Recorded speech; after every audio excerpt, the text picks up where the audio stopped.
Good evening. This is Adrenaline Radio. I'm Fred Blanchard, host of Adrenaline Motorsports. Again, this evening, we're fortunate enough to have an in-studio guest.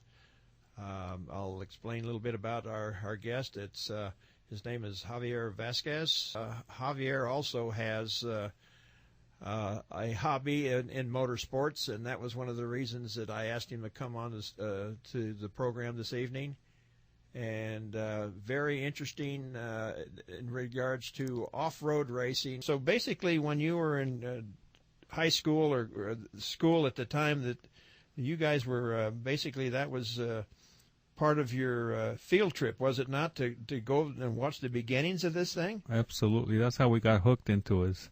They took us a field trip with all the school, or at least your classroom would go out there, and we used to sit either at the start and finish, or the start of the race, or we would just walk to the local main highway where the cars used to come through there. So every year was a little different the way they did it, but nevertheless, we always had the opportunity to watch the cars go by. Well, 32 hours in the seat of a car, and I'm sure that there wasn't anything that we know here in Southern California is freeway driving in 70 miles an hour. Today, I guess it's 80 miles an hour, but not legally, of course. But down there, I'm going to ask the question about the highways. Apparently, from what I picked up on, there wasn't really much of a highway and very little of a dirt road from what I can tell. Why don't you tell us a little bit about the conditions in those times? Well, in those times, the road went all the way to San Vicente, I think it was, which is only 190 miles out of Ensenada. Okay. The rest of the way, there was no highway. There was a dirt road. That's what you had to go all the way to La Paz. The actual race was through the desert, and there were these roads were probably mining roads of some sort back in the 30s or 40s, and literally nobody had gone through there in years. And when all this started, they were extremely rough roads.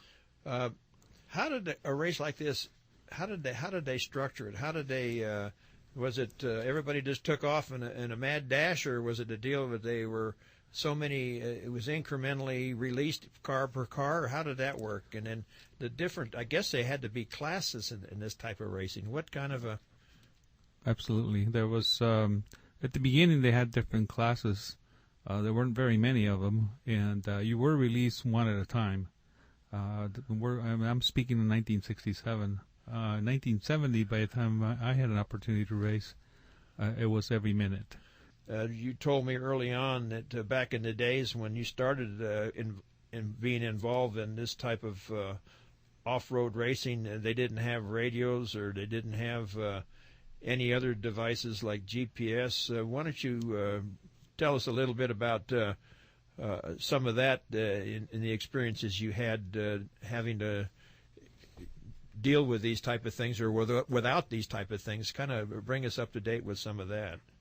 Okay, back in that day, of course, there was nothing. Today's day, you have a intercom in the cars so that you can actually talk to each other through the helmet. You have a microphone and speakers. Oh, that's nice. And you also have a FM band radio. You can speak out of the car up to a couple hundred miles away. And you also have GPS. Back in that day, we didn't have any of that. We went by the course being marked in the way that they would mark it. How did they mark the course, Javier? They tied little ribbons on the bushes.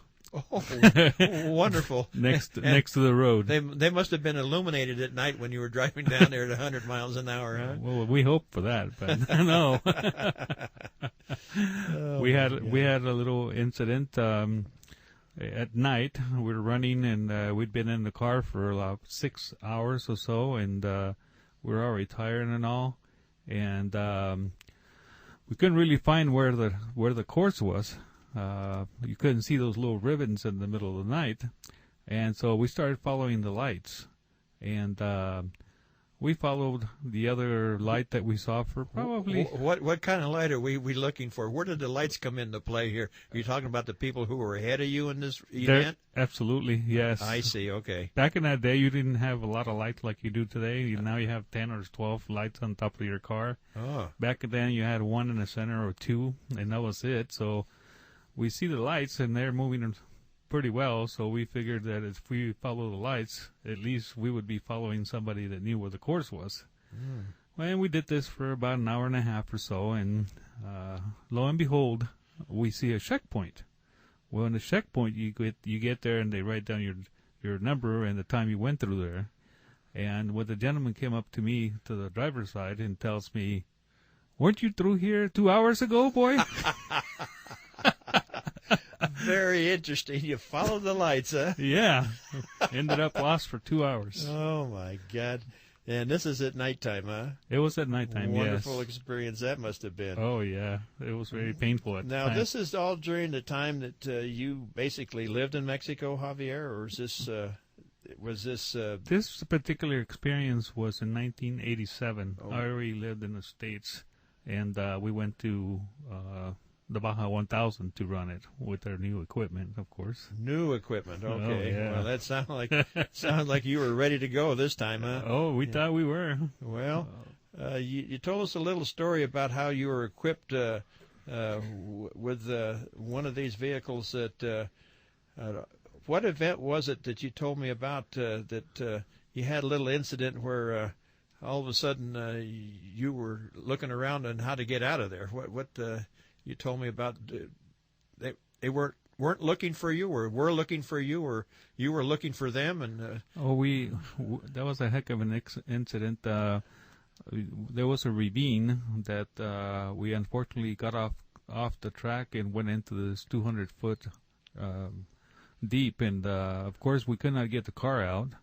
And see, that night we decided that we're going to stay together, and I looked in the back of the pack of the car where we carried our sleeping bag and a little bit of food, and we had unfortunately I had my fellow co-rider had nothing, so I had a peanut butter and jelly sandwich and a banana, and so therefore we figured we're going to be stuck there for a little while, so we cut the peanut butter sandwich in half. He ate half and I ate the other half. We went on to the next morning, and nobody's been through, and we hear some things, but nobody would hear us. So the next morning we ate the banana. At the end of that evening, we decided that we didn't have nothing to eat, nothing to drink, and nobody was coming to get us. So therefore, we decided in the morning he was going to go and get help, and I was going to stay with the car. Well, the next morning came, he went on his way, and I still stayed there. At the end of that evening, I had nothing but the banana peeled. Uh-huh. So I thought, okay, I got a fire going. I'll just cook it right over the fire, and I'll eat the banana peel. Well, so, it's, desperate times lead to desperate measures. I can see that. Absolutely. Well, now, this event was a 1,000-mile race, was it? Yes, sir, it was. And now, where did it start from, and where was it going? Was this, again, another from Ensenada to La Paz? Absolutely. Okay. Yes. And you had left a given time? Was it a daytime, nighttime, or what was the... We had left that morning before the incident. We were released at 10:01 a.m. And our little incident there probably was about 7 o'clock that evening when we got off course. And my God! So you were out quite a ways. We were quite a bit from society there. Quite a ways from society. Yeah. Hey, what took place? You had a rollover. Is that what it was? Yes, sir. We had a rollover, and it continued on down to 200 feet, and there was no way we could get that car out of there. Oh, my God. And so this is how it all began, with the peanut butter and jelly sandwich and the banana, and then the banana peel after that. And how many days was this all told? It was 3 days. We spent We spent 2 nights out there, and then, of course, I stayed with the car, and then I spent another night there, and then the next morning, about 11 o'clock in the morning, they finally showed up and picked me up. So you basically, was it your co-writer is the one that let people know where you were? Or what? Yes, they Score International actually has a sweep crew, they call it. So they actually send the truck after they release the last car, and his job is to go through and pick everybody up. So took him 3 days to get to me. 3 days to get to you. He must have picked up a lot of people. A lot of people, yeah.